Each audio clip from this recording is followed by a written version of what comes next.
বিরতির পর আবারও স্বাগত চলতে চলতে অনুষ্ঠানে কথা বলছিলাম রাষ্ট্রদূত উইলিয়াম হানার সাথে Ambassador, again welcome to my show. And you are talking about your education life in Edinburgh. Yes, so I went to Edinburgh University in '73 and I was there for 4 years. One of the years was spent in France because I was studying French, so the idea was to go to France and learn the language. It was in Edinburgh where I met my wife, Paula. Yeah. She had, like me, she had come to Edinburgh University because her father had been there, but her father was a doctor and she was coming from Africa. She's Italian, she was brought up in Africa, and I met her after a few months in Edinburgh. She was your classmate? Yeah. Oh. There was a French class, and I think there were 200 of us. So it took me 2 or 3 months to find her, or it took her 2 or 3 months to find me.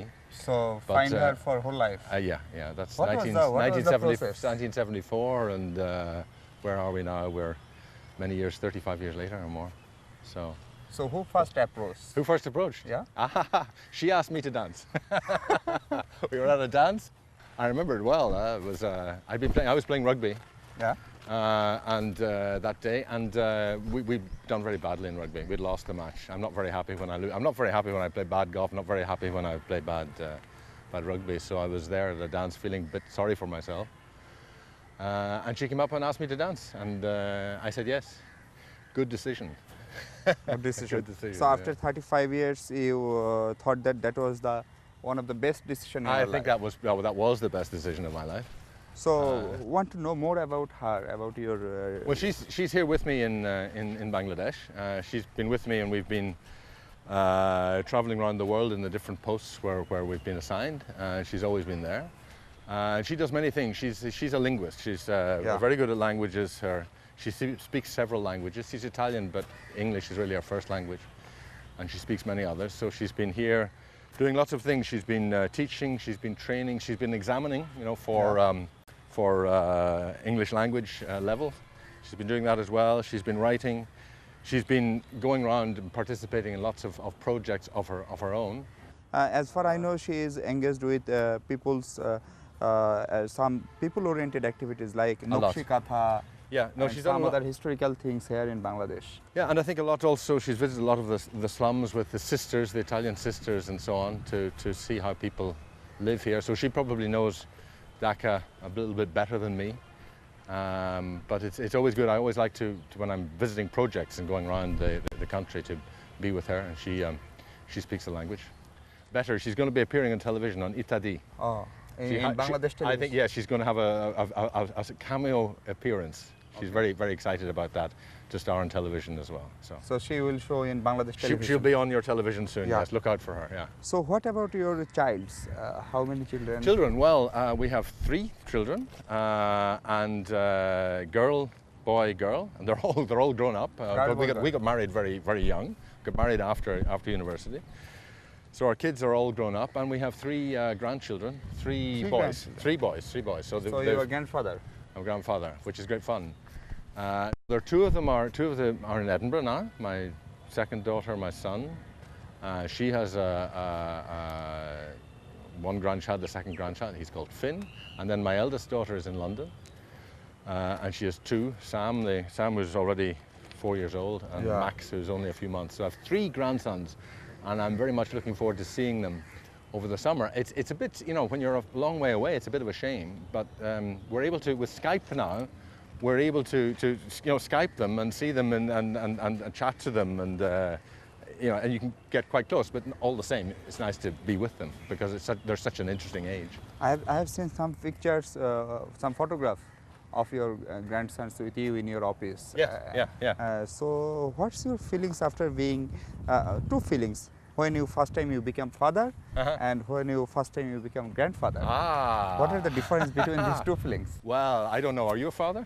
I am a father. Yeah, I mean, when your first child is born, it is incredible. It's one of the most beautiful days. I mean, I was there, saw the children being born. When the second one was born, David, I remember he was born on a Sunday morning at 9 o'clock. And I was playing rugby in 1982. And I remember after he was born, I was playing rugby that day. I played the best of my life. Wow. Just I was inspired. So the son is very blessing for you. Yeah, it's a great blessing. But the thing about the grandchildren, which is lovely, is, and grandparents know this, it's lovely, it's great, and you can be so nice to the children, you've no responsibilities. You don't have the weight of being a parent and trying to worry about. You can come in and look after them and be very friendly. I think it's one of the best roles in life is to be a grandparent. It's lovely. So Ambassador, almost 3 years you are passing here in Bangladesh. Want to know your evaluation regarding Bangladesh. You have visited many areas of Bangladesh regarding some project. I also visit sometimes with you. So can you? Well, I mean, I suppose I'm coming to a stage where where I'm beginning to stand back and look at what's happened over the last few years. I would say it's been the most interesting professional experience of my career coming here. I mean, I've been posted to Belgium, to Barbados, to Cameroon, to Uruguay, to Tanzania, to Uruguay, and now to Bangladesh. But and some of these were very, very interesting countries. Tanzania was wonderful because my wife was born there and brought up there, and we had a wonderful time in Tanzania. But I think for me, these last few years have been, the most challenging, the most interesting experience.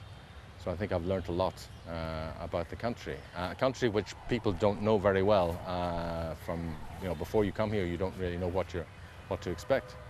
But it's been very interesting. Professionally, I think it's been very challenging. I've very much enjoyed going around the country, meeting people, going and seeing projects, and most of the projects I've visited really are worthwhile, and that's a great thing to see, that the work that you're doing is making a difference and that people appreciate it. So very, very interesting experience, but perhaps it will take some time afterwards to look back on it and evaluate it and compare it with other experiences. I had I've been posted in Africa and in Latin America, but I'd always felt that it would be interesting to come to Asia and to find out what's happening here. It's very dynamic. There's a lot going on. I think if you look at the last 10 years and you look at the future, this is a part of the world where there's a lot of change, and it's interesting to see it and to be part of it. What about the people of Bangladesh? Do you like them? Well, yeah. Am I going to say no? Of course. No. It's people are very engaging in Bangladesh. Yeah. I mean, people are incredibly interested in what we're doing, interested in us, they're interested in foreigners. So it's immediately engaging, and that's not always the case around the world. You can go sometimes to some countries where they're a little bit more standoff. Everybody here is interested, wants to know about you, and so there's an immediate contact with people. But I found that also there's a very deep culture in this country. I knew this before. I knew this from my family about Bengal and its history and its culture. But it's a very rich culture, traditions. The language is so important. The poetry, the music, the art, and so on. So it's an interesting place to be also for the cultural life. I should have spent more time learning Bangla and with the culture, but then I'm a bit addicted to this game as well, so I spend a bit of my spare time here. Will you allow me to finish off the hole, and then we'll go and chat for the next section over across the way? Yeah. I'll play a couple of shots more. We have to take a break again. Yeah. দর্শক আবারও আরেকটা বিরতি নিচ্ছি, বিরতির পর ফিরবো এবং কথা বলবো অ্যাম্বাসেডর উইলিয়াম হানার সঙ্গে। আমাদের সাথে থাকুন। Village court is an interesting example. Justice quickly, cheaply, and fair justice to people. And that project I think we're going to scale it up and cover more of the country in the future.